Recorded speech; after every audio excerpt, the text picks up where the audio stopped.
C'est la première sortie de Donald Trump depuis la victoire officielle de Joe Biden. Comme le veut la tradition, pour la journée des anciens combattants, le président en exercice est venu rendre hommage aux soldats inconnus du cimetière national d'Arlington.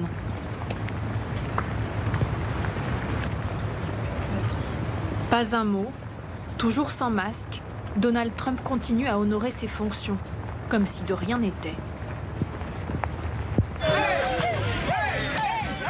Depuis 4 jours, les partisans de Joe Biden célèbrent la victoire.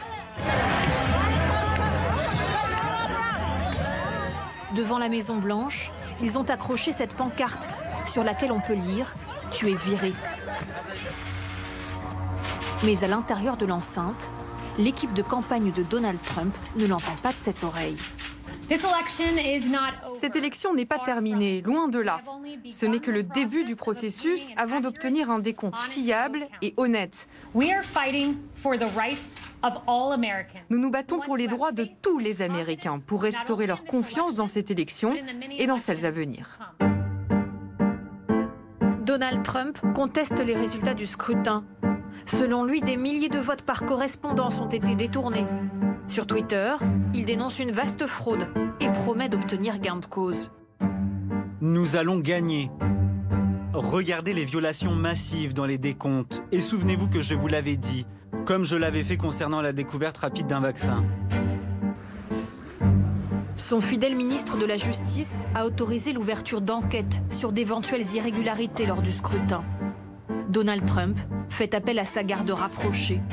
Au Sénat, le chef de file des Républicains se fait son porte-voix. Le président Trump est à 100% dans son droit quand il dénonce des irrégularités et fait valoir un recours à la justice. Pourtant, jusque-là, aucun juge n'a trouvé que les preuves apportées par Donald Trump étaient suffisantes. Le président est contesté jusque dans son propre camp, à l'image du républicain modéré Mitt Romney. Il y en a qui disent qu'il y a eu des fraudes, que l'élection a été volée. Je pense, en tout cas, mon avis, c'est que d'abord cette affirmation est inexacte et qu'ensuite c'est une atteinte au monde libre. Parce que tous les pays scrutent les États-Unis, observent cette élection et comment on y répond. 4 ans plus tôt, l'ambiance était bien différente. 2 jours seulement après l'élection, Barack Obama recevait déjà son successeur à la Maison-Blanche pour préparer la transition.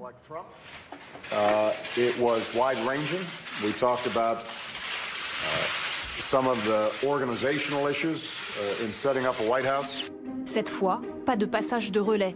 Joe Biden dit avoir hâte de discuter avec Donald Trump. Je pense que c'est embarrassant, honnêtement. Mais la capacité de cette administration à nier notre victoire ne changera en rien notre détermination à agir. Joe Biden est déjà au travail. Il planche sur la composition de son gouvernement, s'attaque aux dossiers prioritaires comme la lutte contre le Covid. Il a même composé une task force depuis son fief dans le Delaware. Même loin de la Maison-Blanche, Joe Biden a le droit à un bureau et à un budget. L'équipe encore en poste à Washington est censée le briefer sur la sécurité nationale. Mais quand un journaliste demande comment se fait le partage d'informations, le chef de la diplomatie botte en touche. Il y aura une transition douce vers une seconde administration Trump. Le camp Trump n'en démord pas. Après plus de 200 ans de transition pacifique du pouvoir aux États-Unis, le milliardaire sera-t-il le premier à changer la donne? Joe Biden a prévenu, le 20 janvier prochain, jour de l'investiture, Donald Trump pourra, si besoin, être mis dehors par la force.